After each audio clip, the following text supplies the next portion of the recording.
Bismillahirrahmanirrahim. Welcome to everybody online class. I am Iqbal Hossain, an English teacher of Madhubdev Institution. Today I will take a class about English grammar completing sentence. In my last class I discussed some rules about completing sentence. Today I will discuss the rest of the rules. Completing sentence. Actually, completing sentence it is for class 9 and 10. And completing sentence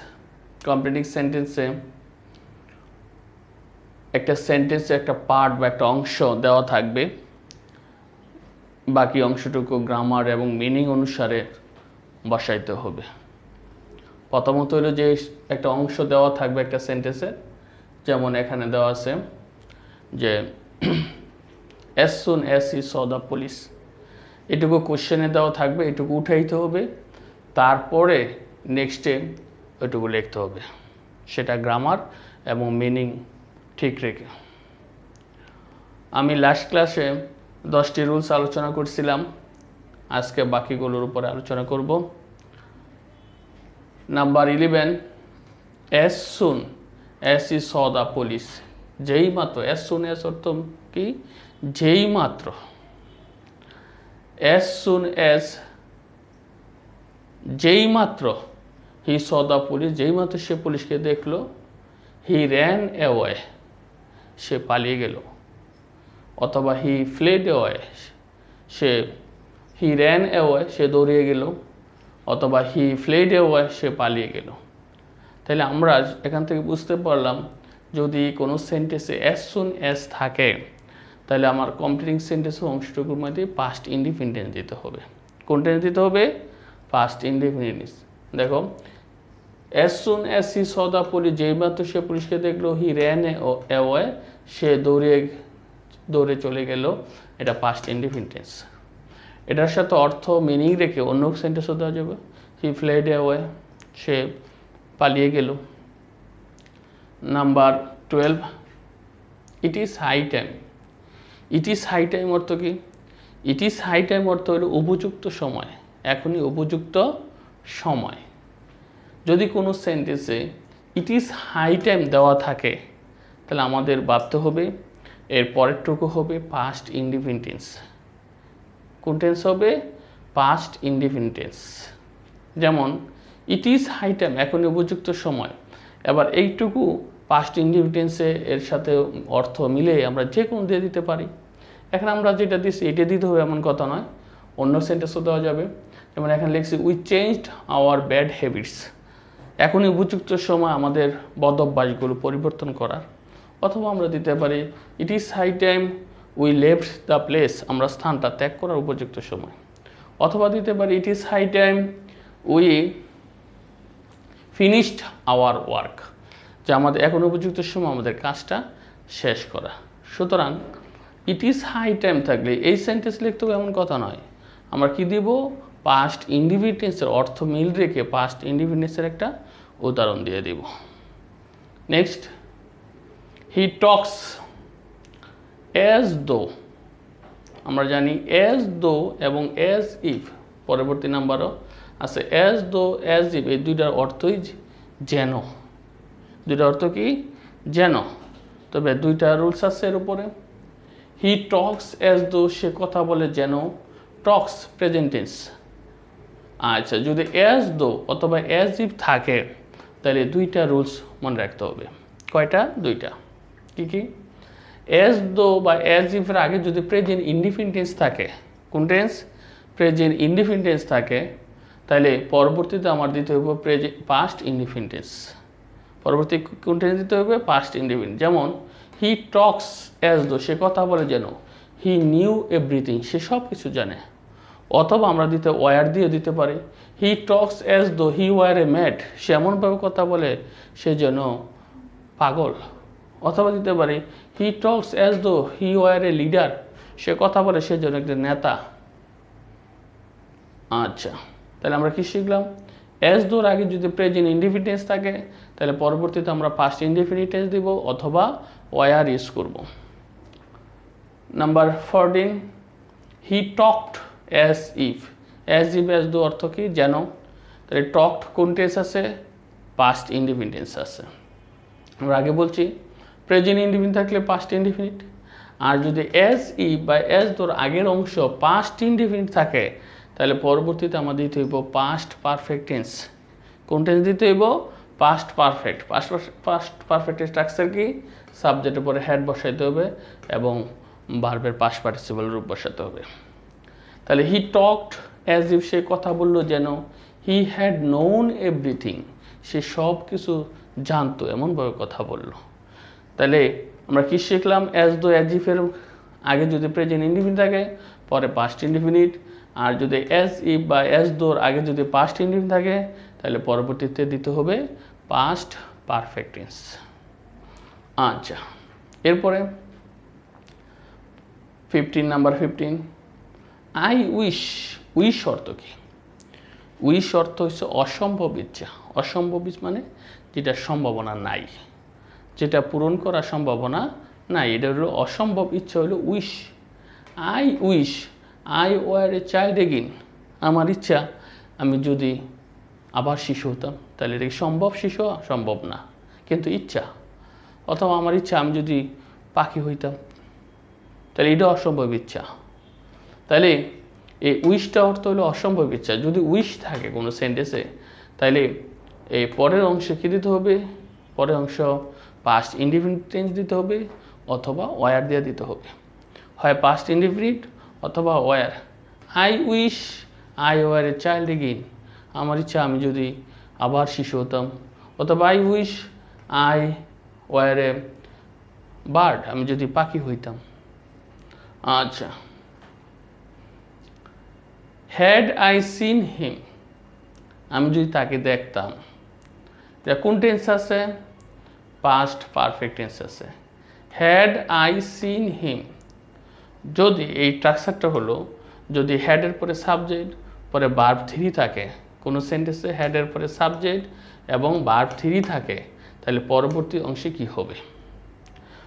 আবার বলতেছি, কোনো সেন্টেন্সে হ্যাডের পরে subject তারপরে verb 3 থাকলে পরবর্তী অংশের মধ্যে দিতে হবে উড হ্যাভ দিতে হবে এবং ভার্ব 3 দিতে হবে। কি দিতে হবে? উড হ্যাভ, সাবজেক্টের পরে উড হ্যাভ, তারপরে verb 3। Had I seen him, আমি যদি তাকে দেখতাম তাহলে আমি তাকে এই সংবাদটা দিতাম, আমি তাকে সাহায্য করতাম। আচ্ছা, তাহলে কি?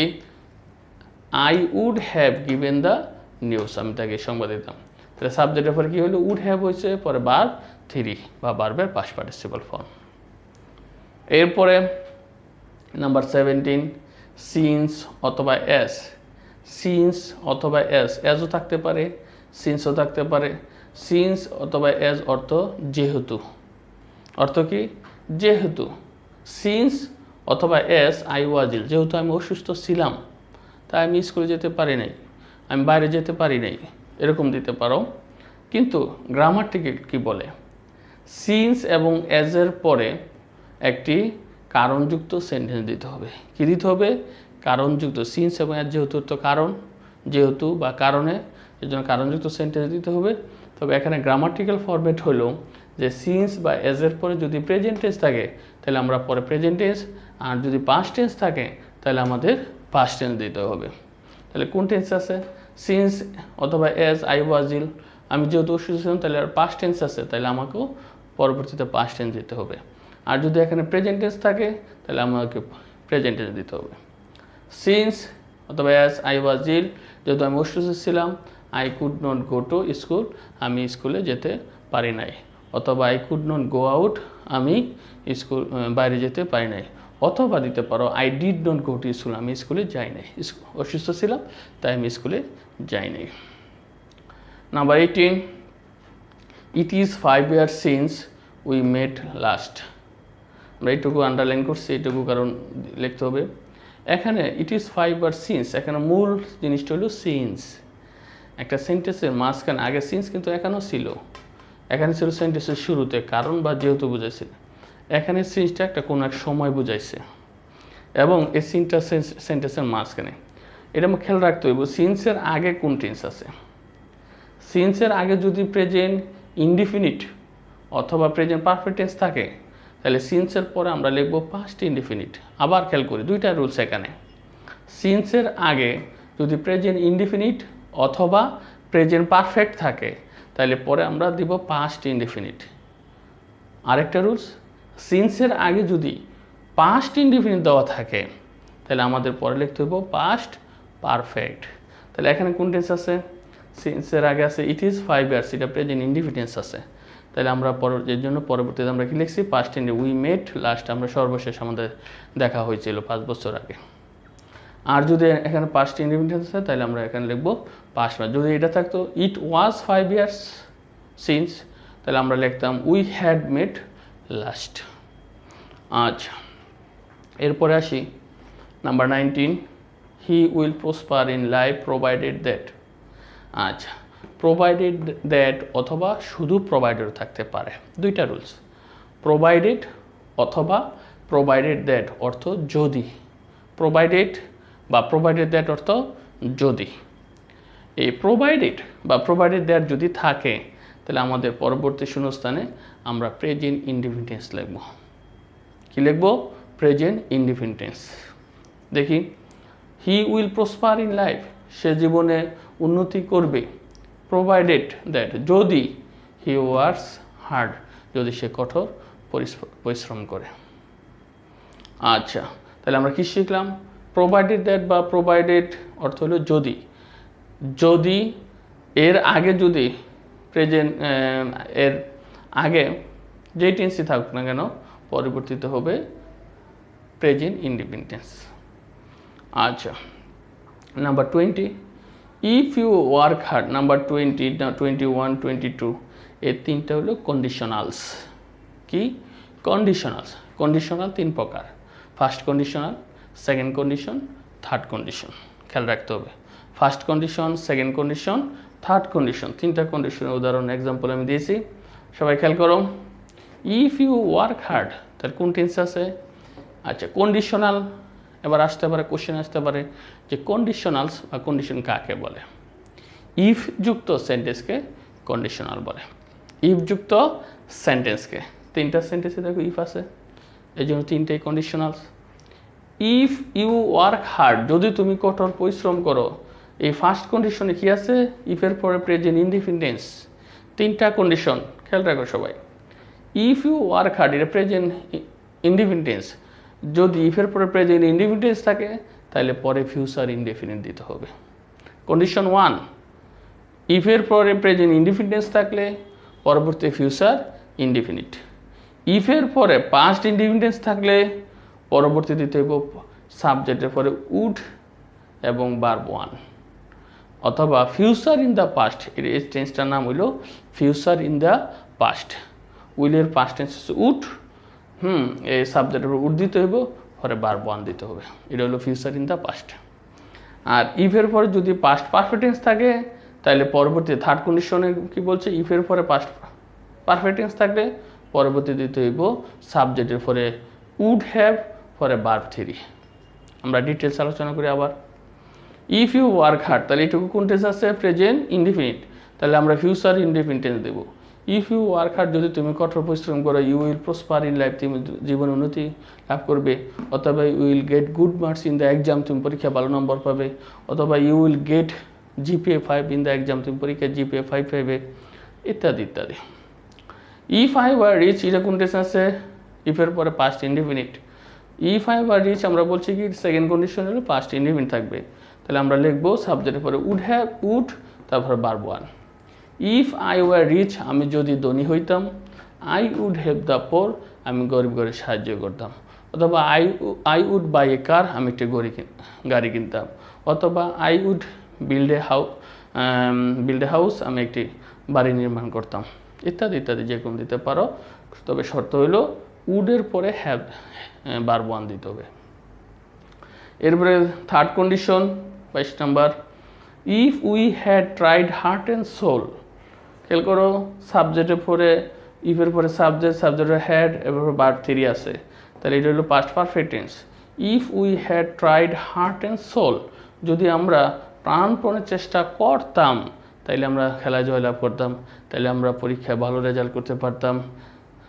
আচ্ছা, তাহলে এরপরে কি এটা পাস্ট পারফেক্ট থাকলে উড হ্যাভ দিতে হবে, we would have won the match, আমরা ম্যাচটা জয়লাভ করতে পারতাম।